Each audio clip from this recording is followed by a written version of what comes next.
Hi, welcome to Charley Talk. I'm John Sonderegger. Our topic today will be transportation. With me is John Greifzu, our Director of Transportation, and Don Boehmer, our Director of Intergovernmental Relations. Don, in your role of liaison with the municipalities, tell us how you get the cooperation needed with elected officials to get your job done. I think the nature of the program itself lends itself to that cooperative spirit that we've seen over so many years. The program actually was begun because there was not a cohesive relationship between the municipalities themselves in the county. And back in the 1980s, there was a strong feeling by some of the municipalities that all the money was going to be directed towards the eastern part of the county, or some of the people in the eastern part of the county thought since the western part of the county was growing that they were going to get all the money. And over the course of this last 30 years, I think we've seen that the benefits of this tax and the benefits of the program are spread throughout the county. Yeah, it was pretty much a provincial attitude way back when, and in '85 was it, where they That's correct. formed the road board? We all work for Steve Ellman, the St. Charles County Executive, and I've been here almost 5 years now, and I can tell you that the number one priority for this administration is transportation. John, and you're the Director of Transportation, so you're under the gun a lot, aren't you? Yes, we are. The county has experienced quite a bit of growth in residential as well as business growth, and so that leaves a lot of challenges for transportation. How can we keep people moving throughout the county? How can we support economic activity? And as you mentioned, that's been a priority goal of this administration, is to support both of those two key functions. Don, the growth in population over the last 30 years has been enormous, and the transportation needs, we're just catching up to the growth, aren't we? I think that's a fair assessment of the situation. Actually, when you think about the economic slowdown for the last 4 years, it's given us a little breathing room in that regard. We haven't seen as much growth here in St. Charles County as what we saw prior to the 2008 turndown, and that's given us a little more opportunity to catch up some of those infrastructure needs. And even though that we've had the economic slowdown, we've been able, in St. Charles County at least, to continue forward with road projects because of the transportation sales tax. Tell us how that works a little bit, John. We've used that money to work with MoDOT and municipalities, and I guess Page is the big prize. How do we put that all together? The county's half-cent sales tax generates approximately about $21 million annually. And we've been able to partner with, as you mentioned, municipalities to build projects like Mexico Road or Mid-Rivers Mall Drive. So those major arterials that help folks get from point A to B and connect to the interstate system. Page Avenue in the recent years was going to stop around Harvester Road. And due to a partnership between the county, the city of St. Peters, MoDOT, and the federal government, we were able to scrape together enough funds to extend that project down to Mid-Rivers Mall Drive. And at the time, we didn't realize that Blanchette Bridge was going to be coming quickly on our door, that they were talking about a shutdown of the Blanchette Bridge. In hindsight, that was a great move because it's going to allow us to better mitigate traffic during the Blanchette Bridge project. It's going to also help us move traffic throughout the county onto local roads like Youngerman, Central School Road, and Mid-Rivers Mall Drive.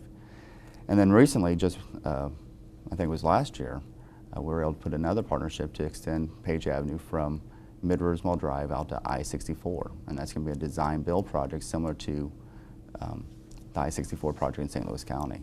And that is, again, a partnership between the St. Charles County, MoDOT, and this time it was really all of the municipalities in the county, because they forego seeking road board funds for 1 year, and they also did not apply for federal funds through East West Gateway. So all of those different pots of money. Is that for a year that they were going to forego the funds? Yeah, it was for a 1 year process. So we were able to pull all that money from various sources in 1 year to put a partnership together for this design build project to get phase 3 completed. And this project's been in the works 30 years, and nobody, I think 3 or 4 years ago, thought that we'd ever be able to finish it, in our lifetime. And so it's a big deal to get that thing done. I talked to Mayor Don Licklider, and he said, thank God that we're moving it on, because all the traffic would have ended up, when phase 2 was done, at his doorstep in Weldon Spring. And then Pam Fogarty in Darden Prairie is just thankful that we're able to run it out there. And it runs real close where it's going to go through to their city center, and it's going to really be a boon for them as for everybody else. And I guess it's a real feather in the cap of this administration to be able to come up with it. Is that right, Don? Absolutely, and you're correct that I don't think any of us believed that we would see Page completed in the time that we were going to be here in county government, let alone perhaps in our lifetime. But because of a fortunate set of circumstances, some luck, but some opportunities that we seized on at the correct time, we were able to pull it off. Who came up with that plan? Well, I think ultimately it was the county executive. He realized that we were in a position where the MoDOT funding was shrinking, federal funds were under pressure, and that in order for us to move forward with major transportation projects, that we were going to have to take some investment in our local transportation dollars. And that's really the benefit of having a dedicated tax like the county's transportation fund, so you can make those investments when the opportunities come about. Yeah, the sales tax fund is going to put $25 million to the project. MoDOT was able to come up with $50 million, and then we got another $25 million from federal funding projects. So I mean, it all came together to come up with $100 million for the design build. And Steve says quite often that we don't know if we're going to have a 4-lane road or what kind of road. We're just going to have a road that goes through and it's going to connect. And you know, it will enable people to, when they get off the Page extension at Mid-Rivers Mall, to keep going. So that's a big deal. The road board. Who appoints the members of the road board, John? The county road board members are appointed by the county executive. They're approved by the county council. We currently have a 12-member board, 7 from each of the county council districts. 1 from each district? 1 from each district. And then there's 5 that kind of represent the community at large, the municipalities within the community, whether it be some of our larger cities like O'Fallon, St. Peters, or St. Charles, but also the smaller communities like Lake St. Louis or Flint Hill or Josephville may have a member on the board at any particular time. And what do they do? The road board is a citizen advisory committee, and so their purpose, back to starting 20 years ago, was to be that local perspective. They receive project applications, they review the applications, they hear public presentations from the municipalities as well as the county highway department on projects, and they make a recommendation on whether it's a good investment of the transportation dollars. That recommendation goes to the county executive. He then presents that to the county council, and then the county council will then either approve that or suggest modifications. When it comes to the county executive, do you present it to him, or both of you, or how does that work, Don? Generally, John does. Mm-hmm. And do you make recommendations too, or are you part of that process? The county executive, I think, is widely known as a person that seeks advice from a lot of different members of his staff and actually invites their participation in these processes. So the entire staff gets involved in it. We're going to take a little break. When we come back, we're going to talk to John about the tip.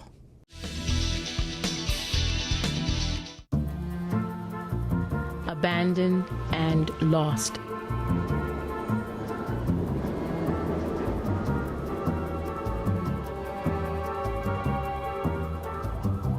From the dark, cold streets of the city to a cage in the local shelter, to heaven, your lap.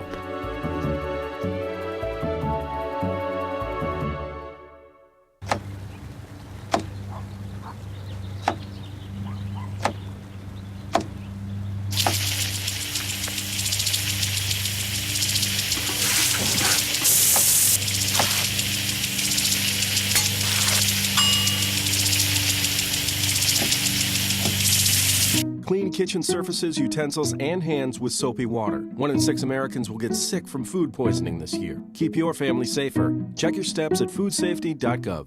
I'm home, and I love it. I'm home, where I belong. It's always nice to come home, but many Americans are at risk of foreclosure and losing their homes. Making home affordable from the U.S. government has already helped over 1 million struggling homeowners like these. The sooner you act, the better chance we can help you. I'm home, where I belong. Hi, welcome back to Charley Talk. I'm John Sonderegger. With me is John Greifzu, Director of Transportation for the county, and Don Boehmer, Director of Intergovernmental Relations. John, when we left, we were getting into the road board a little bit, and we were going to talk about the TIP. Could you explain what the TIP is? The TIP is a Transportation Improvement Plan, TIP, and it's a 3-year road plan.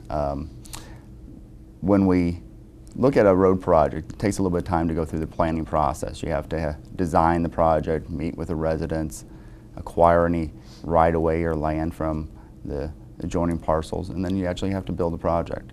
And so it takes a little bit of time, and that's why we look at a 3-year TIP or plan. Our current plan goes through 12, 13, and 14. The road board has recently received applications for the next year in that plan, which would be 15. So the next TIP will be 13, 14, and 15. So each year they receive applications for that 3rd year of the plan that goes before the county executive and the county council. You present it to the county council, you do a presentation every year, correct? Or is Correct. it more than once a year? Don, the road board was formed in 1985. And it identified 5 transportation priorities. That sort of brought the west and the east part of the county together. What were those priorities, do you know? No. Well, I have them right here. The preservation of the extension of the Page area, the bridge, a new bridge and highway between 270 in St. Louis County and I-70 in St. Peters, that became I-370, and also the Discovery Bridge, the improvement of Mexico Road, and the construction of an outer belt around Winslow. That's all been done, correct? Or it is in the works. It's in the works. Mm-hmm. What do you think, other than Page, what's been the biggest transportation improvement in the county in your time here? Just during the time that I've spent recently in county government, I'd have to say the Salt River Road extensions probably. And I don't think most people realize the impact yet. But anytime you're going to have some shutdowns of Interstate 70 due to congestion or accidents or something like that, it's going to prove invaluable to moving traffic around that bottleneck. And that, again, is from 370 all the way to Highway 79. 79. Mm-hmm. Doesn't it go on all the way to? It ties into Pearl Avenue To and then over Tom Tom Jenner, Ginnever, which yeah. ties it into Main Street O'Fallon. Yeah.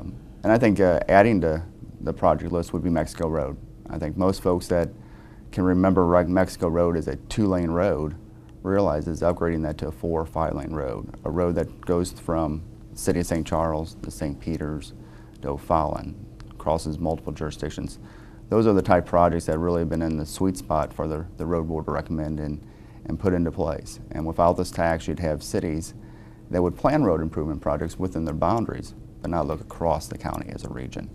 And that's really, I think, a benefit of this tax is because you have planning efforts on road projects that move across jurisdictional boundaries.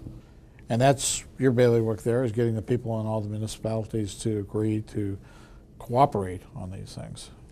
That's correct, and I'd add to that another reason or another thing that you can point to show how effective this tax is on an ongoing basis is just prior to the enactment of the tax back in 1985, General Motors announced that they were going to move out of St. Louis, and the only place around the metropolitan area that General Motors thought that they could relocate to was St. Charles County. Part of that move entailed the necessity of building a road to the plant, or a main road through the plant. And in order for that to happen, since the county didn't have that kind of money laying around, it was necessary to present to the voters a tax increase to pay for the bonds so that General Motors could move here. So here you had this huge economic development project, or possibility of a project, and it was on the shoulders of a vote that was necessary for this bond issue. With this ongoing tax in place, we're able to respond very quickly to an opportunity such as that, and to be proactive. And having, as John said earlier, that dedicated tax puts us in the driver's seat in terms of being able to match funds with MoDOT, but also to respond to opportunities such as that. The bond issue for General Motors, that was separate from the road board tax, correct? Absolutely. And how much of a bond issue was that? Was it pretty? You know, it really wasn't that much money as you look back on it now. I think it was, if I remember correctly, it was like $3 or $5 million or something like that, which would be the size of a decent amount for a project right now. But here you had to put it through the voting test, and that was the big hurdle, to see if somebody in St. Charles could understand the economic importance to the entire county, or was it just something that was going to be a boon to Wentzville? So when you put it through a test like that, it's very difficult to be successful on ongoing basis. So having this in place, utilizing it at what could be a moment's notice is certainly beneficial to the county. The bond issue that we're talking about with for the GM plant, what did that do? Did that create the road from 70 to the plant? It created the road from Highway A directly into the facility. And right now, General Motors, the expansion and the new ship they're putting on, that's been the biggest boon economically to the county in the last, how long, 10 years at least? Certainly in that period of time. And the great thing about it is we understand now that perhaps some parts suppliers may be relocating to that area as well. So here we are positioned to be able to, if it's necessary, to build some infrastructure for them. And that means jobs, and jobs Absolutely. is the number one thing right now. Over the last 27 years, the revenue from the half-cent transportation sales tax has funded improvement of more than 440 miles of roadways within St. Charles County, and we're talking almost $500 million in St. Charles County Road Board funds that went to road projects. I talked to some of the mayors about the importance of the road board and the road board tax, and they were out, really outspoken about the importance of it. Darden Prairie's mayor told me that they wouldn't have a town without the road board. And so, Fallon would not be, Bill Hennessy said they would not be 80,000 people without the transportation improvements. So how do we get that point across to the rest of the county, that this is really important? Well, I think there's a general rule of thumb that when I go out and I talk to various groups about. If the road that you drive on has a name, so like Tom Ginnever, Pearl, Mexico Road, Mid-Rivers Mall Drive, South 5th Street, Freedom's Road, Arena Parkway, and if it's in an urbanized area and it's more than 2 lanes, it's probably been improved through the county's half-cent sales tax.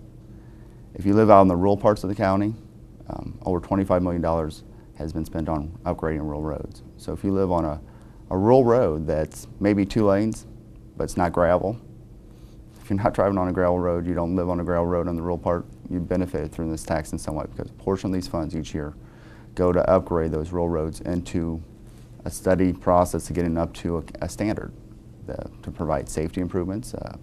Recently, with the southwestern part of the county, with the Safety First Shoulders group, we're able to partner with MoDOT and as well as that group, and they got participation by a local quarry to make some safety improvements. Those are the type of projects of having this tax in place where you can quickly respond to needs as they come into play. We're going to take a little break. When we come back, we're going to talk about future projects that will run with the road board through the year 2026. We'll be right back.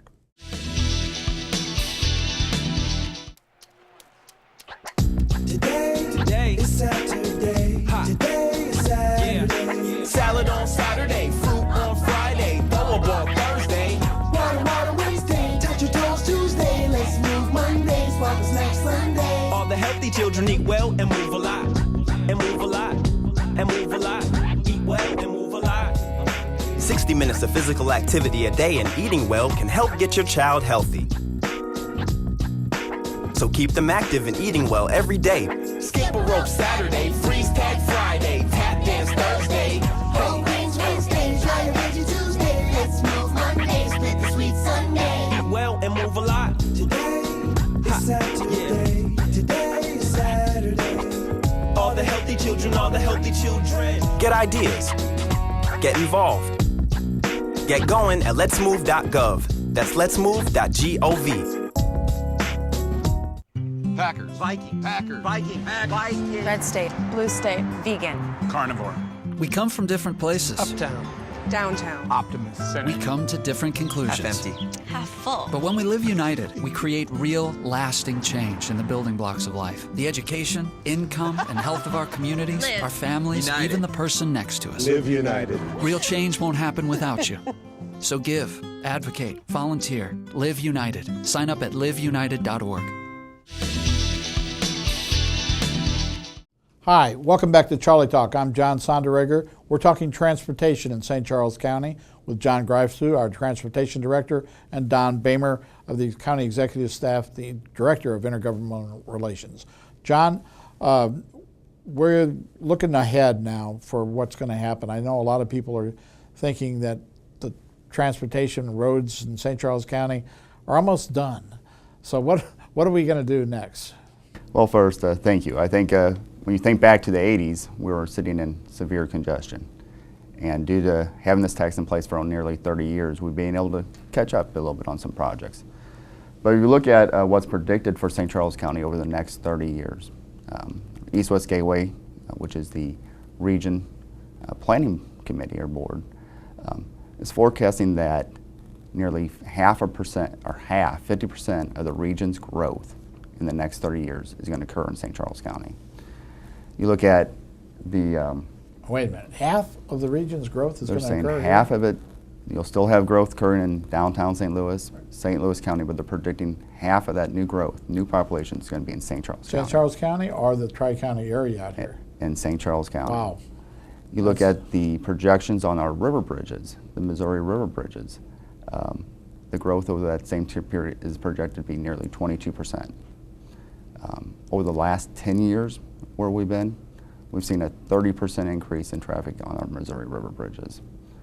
So we don't see that St. Charles County, the region's view of St. Charles County is it's going to continue to be a great place to raise a family, grow your business, and there's going to be traffic needs.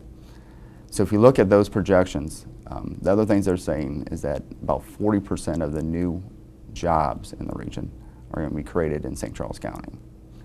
That's a lot of jobs for the region in this county, whether it be the Wentzville plant, whether it be businesses like Citigroup or MasterCard moving out here.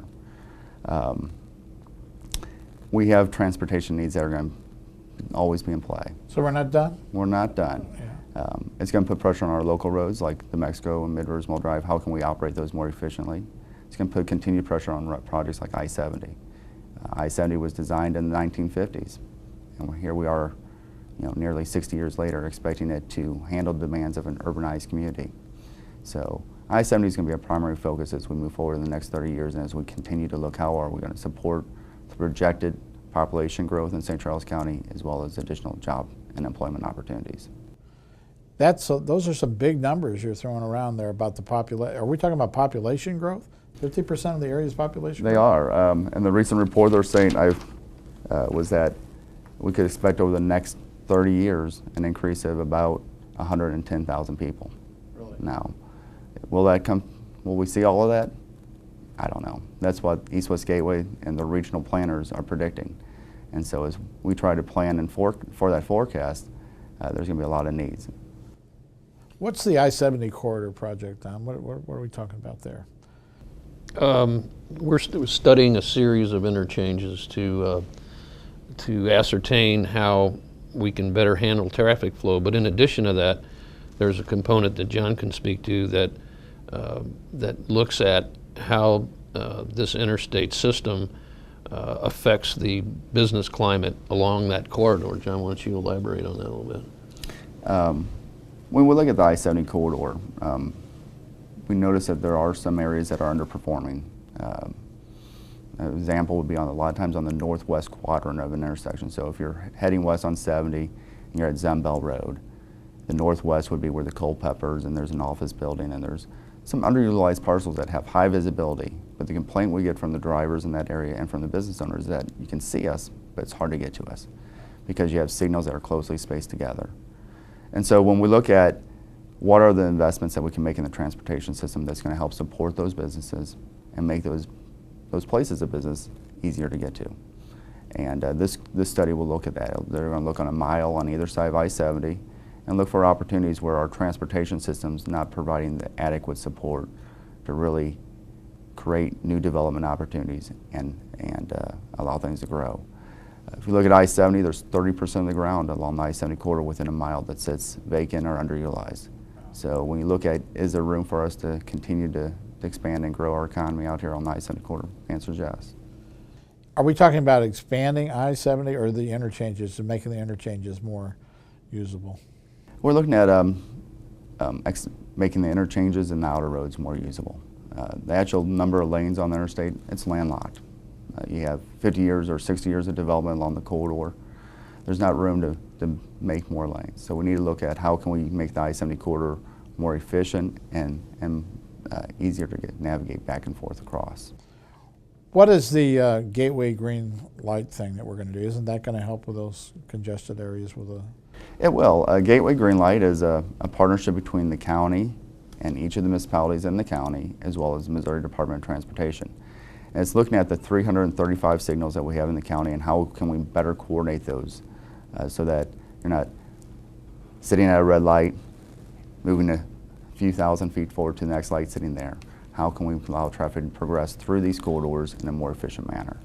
And it's a baseline project that's going to really set the stage for how can we get the most out of our transportation system. When will that go into effect? It's going to start construction here later this year, and we'll continue, hopefully, get a significant amount of the infrastructure in place prior to the Blanchette Bridge shutdown. But it will also be something that, like I said, this will be a base, a foundation, a partnership between the county and the municipalities, and put together a lot of the basic infrastructure that can be added to over the next several years. And this is going to be a cooperation, municipalities with their lights, the lights in the county, MoDOT's lights, they're all going to be in sync. Is that correct? That's the goal, is to make those signals smart so that they can talk back and forth to each other and be better coordinated. By the amount of traffic that's flowing at that time, or what? How do they do it? Yes. So it'd be you'll have to set the timing, the green time of each of the lights based upon the timing, the number of cars using that intersection or that system at the time. John, back to your question about planning for future projects. Planning public infrastructure is a rather unique phenomenon, really, because in one respect, what you do is you plan certain infrastructure, large infrastructure projects that may lead to growth. And then later on, you plan other projects based upon that growth.